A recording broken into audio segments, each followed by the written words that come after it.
देखिए मुझे डोटासरा जी और जूली जी की प्रेस कॉन्फ्रेंस से तो जानकारी नहीं मिल पाई, प्रदेश की जनता को जानकारी नहीं मिल पाई। एक सेकंड, पौरू जी सवाल सुनिए सर। ठीक है, ये आरोप प्रत्यारोप सर ये तो चलता रहेगा, आप बाइटें वगैरह देते रहते हैं, बाइटों में मीडिया भी चलाता रहता है, खैर डिबेट में। अब जिन मुद्दों पर तलवार मयान से खींची है कांग्रेस पार्टी ने, उनमें कहीं ना कहीं फोकस में तो बाबा किरोड़ी नजर आ रहे हैं, नरेश मीणा नजर आ रहे हैं, लेकिन जन सरोकार के मुद्दे भी हैं। क्या आप मुझे थोड़ा सा अगर फिंगर्स पर काउंट करके कुछ मुद्दे बता दें, हमारी जनता को, ऑडियंस को बता दें कि भाई ये है मुद्दे और गंभीरता से इन पर सवाल पूछे जाएंगे? देखिए, निश्चित तौर पे भविष्य जी, देखिए राज्य की जो कानून व्यवस्था की स्थिति है वो क्या स्थिति है वो आपने देखी। ये लोग कहेंगे कि साहब फिगर्स हमारे कम हो गए। आपको ध्यान होगा कि जब 2019 के अंदर हमारी सरकार ने जब एफआईआर मैंडेटरी की थी, उस समय जो एनसीआरबी का आंकड़ा है उसमें एक अप्रत्याशित उछाल आया था और करीब 19 से 20% का राजस्थान के अपराध वाले ग्राफ में उछाल आया था। ये एनसीआरबी के इतिहास में पहली बार एक एनसीआरबी ने उसमें बाकायदा मेंशन, ब्रैकेट में मेंशन किया कि चूंकि राजस्थान सरकार ने एफआईआर मैंडेटरी कर दी है, इसलिए ये जो उछाल आंकड़ों का है ये उस वजह से। ये हमारी उपलब्धि थी, ये हमारी उपलब्धि थी। और सुनिए राखी जी, मैं काउंटर के लिए, राखी जी मैं काउंटर के लिए आपके पास आऊंगा, मैं थोड़ा समय दूंगा, भले ये चर्चा का आखिरी पड़ाव है, मैं थोड़ा समय आपको दूंगा। मैं थोड़ा सा फिंगर टिप्स पे थोड़ा सा सुनना चाहता हूं कि कौन कौन से मुद्दे हैं जो इस बार कांग्रेस पार्टी जिनके लिए गंभीर नजर आ रही है, उसके बाद आप काउंटर कीजिएगा जल्दी से।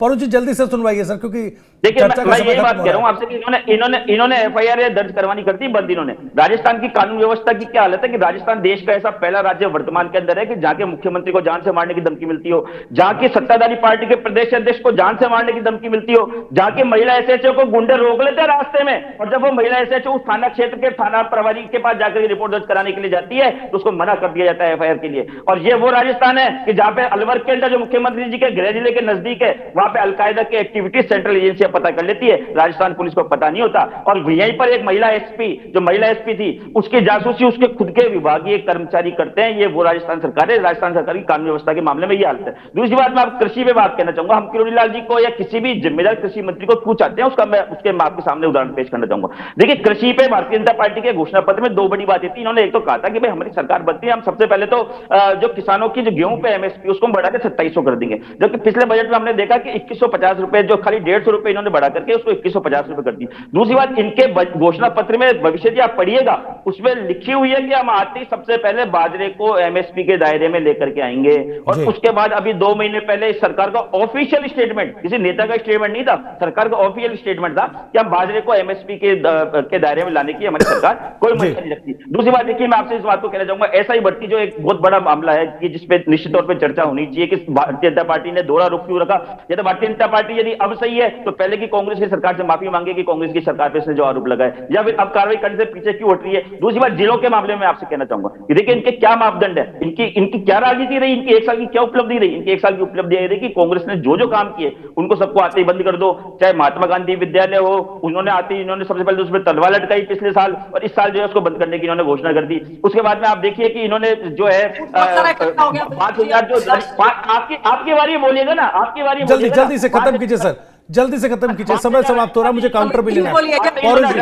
50,000 महात्मा गांधी की वैकेंसी थी, इन्होंने जो है आती खत्म कर दी। बिजली के मामले में बड़े बड़े आंदोलन किया करते थे कि भाई राजस्थान की बिजली पूरे देश के अंदर सबसे महंगी बिजली है, और आ जाते इन्होंने क्या किया, स्थायी शुल्कों में बढ़ोतरी कर दी। इन्होंने जो फ्यूल सरचार्जेस लगते थे उसमें इन्होंने बढ़ोतरी कर दी। नया व्यक्ति जिसको 100 यूनिट का रजिस्ट्रेशन पे हमारी सरकार ने 100 यूनिट बिजली मुफ्त की थी, इन्होंने उस व्यक्ति के नए रजिस्ट्रेशन पे इन्होंने रोक लगा दी। इनकी सरकार के जलदाय गर्मियों में जब पानी की कमी से राजस्थान जूझ रहा था तो उनके जलदाय मंत्री कहते हैं मेरे को हनुमान जी थोड़ी ना जो पानी लेकर के आऊंगा। जब राजस्थान में बाढ़ पड़ रही थी तो जब इनके मंत्री गायब रहते, मुख्यमंत्री जी कहते तो सर फ्यूल सरचार्ज तो बीते सरकार में भी बढ़ाया गया था ना, ऐसा नहीं है कि सरकार में। तुलनात्मक तौर पर भारतीय जनता पार्टी का क्या वादा था कि हम प्रदेश में आएंगे, हम सही सस्ती रेटों पे हम बिजली कर देंगे। पेट्रोल के मामले में प्रधानमंत्री जी कुत्ता में बोल के गए थे कि हरियाणा से सस्ते पेट्रोल कर दूंगा। क्या किया इन्होंने, मात्र 2-3 रुपए घटा करके ये अपनी पीठ तो दबा रहे हैं। क्या राजस्थान में आज पेट्रोल जो है वो वहां से कम हो चुका। दूसरी बात, जिलों के मामले में आप देखिए, इन्होंने आते ही जो है जिलों को खत्म करने का काम किया। क्यों भाई, आपने दूधू जो जयपुर से 80 किलोमीटर दूर है। चलिए अभी 40 दिन सत्र चलेगा सर, और सवाल उठते रहेंगे। मैं आपसे सवाल, मैं कांग्रेस बीजेपी से सवाल पूछता रहूंगा, काउंटर ले लूं। फ्यूल सरचार्ज को लेकर बिजली पर जो आप कह रहे हैं, जिले के रद्दीकरण को लेकर जो आप मसला उठा रहे हैं, एमएसपी का, वो बड़ा जरूरी है। राखी राठौड़ जी, ये तो विभाग की तरफ से कहा गया कि बाजरा जो है एमएसपी पर नहीं खरीदेंगे। सवाल तो बिल्कुल सही है, आरोप बिल्कुल सही है।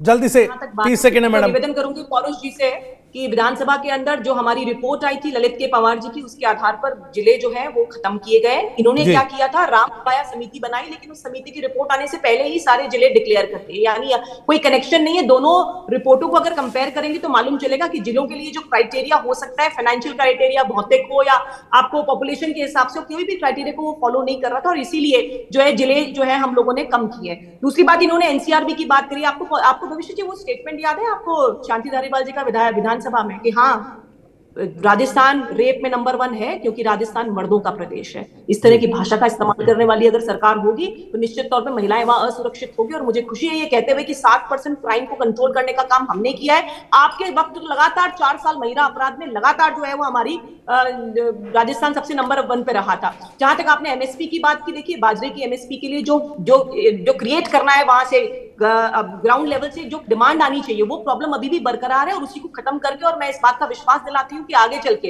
बाजरा जिसका सबसे ज्यादा उत्पादन राजस्थान में होता है, उसके लिए भारतीय जनता पार्टी प्रतिबद्ध है कि उसको एमएसपी पे खरीद करे, और वो खरीद होगी। उसके लिए खाद्य सुरक्षा में इसको शामिल किया जाएगा। इसका प्रोसेस चल रहा है, लेकिन जब तक कंप्लीट नहीं होगा तब तक वहां जवाब नहीं दे सकते। और इसीलिए, और एफआईआर मैंडेटरी की बात कर रहे थे, मुझे भविष्य की एक स्टेट तो बता दीजिए जहां एफआईआर मैंडेटरी नहीं है। राजस्थान में तो है भाई, कांग्रेस ने की। आप मुझे एक स्टेट बता दीजिए जहां एफआईआर मैंडेटरी नहीं है।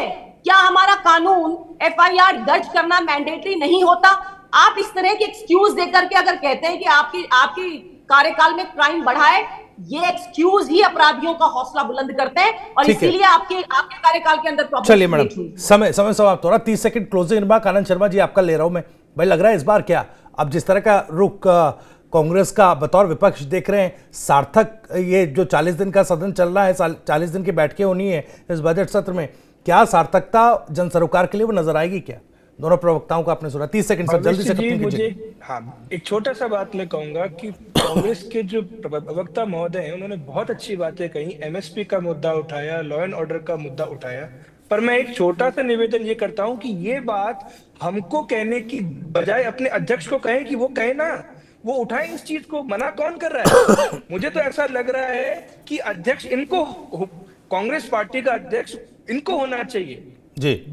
जो अभी मौजूदा अध्यक्ष है वो ये बातें बोल क्यों नहीं रहे हैं? बोलनी चाहिए। लॉ एंड ऑर्डर खराब है, बिल्कुल कहिए, आप रिपोर्ट्स लेके आइए, एनसीआरबी का डेट आप ला क्यों नहीं रहे? आप सिर्फ वो मुद्दा उठा रहे हैं जिससे माहौल बन जाए, एक्चुअल ग्रास रियलिटी तो ये उठा रहे हैं यहाँ पे न्यूज डिबेट में जी महोदय को, और जो विपक्ष के जो नेता है उनको उठानी चाहिए, बिल्कुल उनको उठानी। एमएसपी का मुद्दा बहुत बड़ा मुद्दा है, पर क्या अब तक 1 साल की प्रेस कॉन्फ्रेंस में किसी रिपोर्ट में अध्यक्ष के या नेता विपक्ष के ये कोई भी एक बार भी एमएसपी की बात आई? जबकि आनी चाहिए बिल्कुल ये मुद्दा। मैं कांग्रेस पार्टी से निवेदन करता हूं कि आप ये मुद्दे उठाइए। भारतीय जनता पार्टी को इतना परेशान आप क्यों नहीं करते हैं कि वो काम करने पे मजबूर हो? उनको जनता ने चुन काम के लिए भेजा है कि वो एमएसपी दें, और आप अगर वो देते नहीं है तो आप उस बात को उठाइए ताकि जनता के सामने वो एक्सपोज हो, और अगर वो एक्सपोज होना नहीं चाहते तो वो एमएसपी दें। पर आप उस मुद्दे को ना उठाकर एक हंसी खेल का मुद्दा की देखिए, आपका एक नेता आपसे वो है नाराज है, उस मुद्दे का क्या महत्व है? नाराज नहीं है वो भारतीय जनता पार्टी जाने।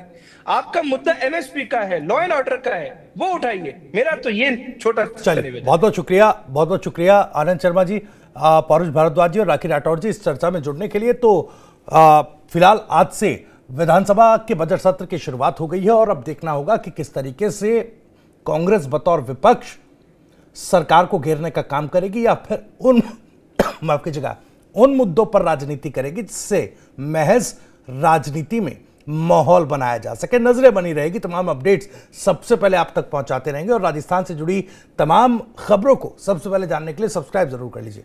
TV9 राजस्थान। नमस्कार।